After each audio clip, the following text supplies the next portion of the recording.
What is thinking slow.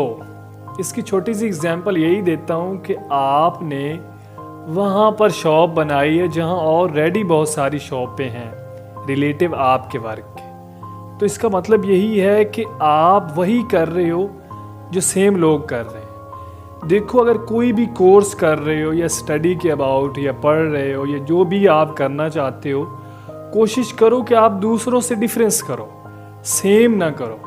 अगर same करोगे ना तो आपके सामने रिजल्ट होगा, जैसे दूसरा कर रहे हैं वैसा भी आप करोगे। तो कोशिश ये करो कि दूसरों से अलग करो, क्योंकि दूसरों से अलग ही आपके पास रिजल्ट आएगा और आप अलग ही अचीव कर पाओगे। तो समटाइम ऐसा होता है कि हम थोड़ा सा इसके अबाउट सोचते ही नहीं हैं। मतलब आपके अराउंड कुछ फैमिली हैं या दोस्त हैं, उन्होंने ICS किया हुआ है लेकिन आप भी ICS कर रहे हो, तो आपको पता है कि यार वो फेलियर है, उन्होंने ICS के बाद कुछ भी नहीं किया।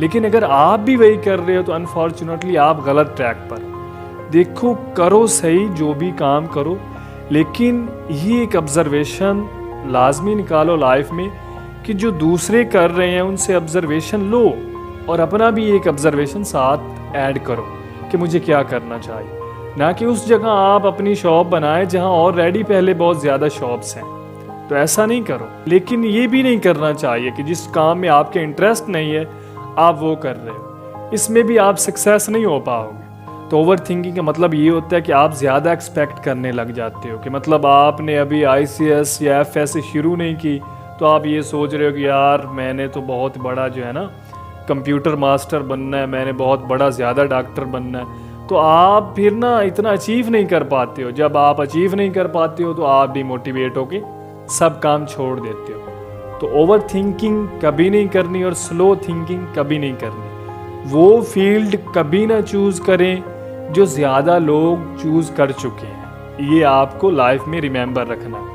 अदरवाइज़ आप वही फील्ड चूज़ करोगे फैमिली बेस पे, दोस्तों की बेस पे, यार मेरे दोस्त पढ़ते हैं तो उनके साथ हेल्प मिलेगी, तो आपका करियर दांव पे लग जाएगा। करियर आप नहीं बना पाओगे, लेकिन ऐसा होगा कि थोड़ी सी आपको इंटरटेनमेंट मिलेगी, आपको रहनुमाई मिलेगी क्योंकि आपके दोस्त होंगे ना। तो इंटरेस्ट भी लाजमी है, लेकिन स्लो थिंकिंग का मतलब यही है कि वो चीज़ ना सोचो जो दूसरे सोच रहे हैं सेम आप जैसा। आप इनसे अलग सोचो, आप अलग सोचोगे हो सकता है कि आप कामयाब हो जाओ।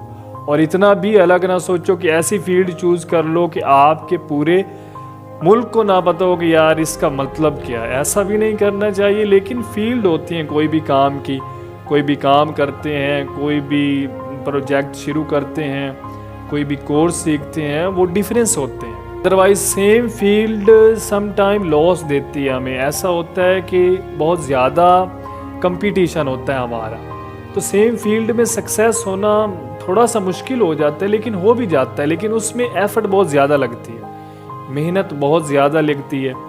ओवर थिंकिंग नहीं करनी पड़ती, लेकिन आपको सोचना पड़ता है, एफर्ट ज़्यादा करनी पड़ती है। अगर आप उनसे अलग फील्ड में जाते हो तो हो सकता है कि आप कामयाब हो जाए। ओवर थिंकिंग या स्लो थिंकिंग का मतलब ये हरगिज़ नहीं कि कोई ऐसा डिसीजन क्रिएट कर लेना जिसकी खुद को भी समझ ना आए। तो ऐसा नहीं करना। सोचें, ज़्यादा सोचें। अगर स्टडी कर रहे हैं, कोई कोर्स करना चाह रहे हैं, कोई भी कुछ लर्न करना चाह रहे हैं, कोई फिज़िकली कोई चीज़ सीखना चाह रहे हैं, तो आपको ये सोचना चाहिए कि वो करें कि जिसकी डिमांड भी हो और आपके इन्वायरमेंट में लोगों ने कम किया हो। अदरवाइज़ आप उसी फील्ड को लेकर चलोगे तो पॉसिबल नहीं है कि आप कामयाब हो जाएं। हो सकता है कि आप कामयाब हो जाएं, लेकिन इसके लिए आपको एफर्ट बहुत ज़्यादा करनी पड़ेगी, मेहनत बहुत ज़्यादा करनी पड़ेगी, उनसे ज़्यादा करनी पड़ेगी उनकी निस्बत।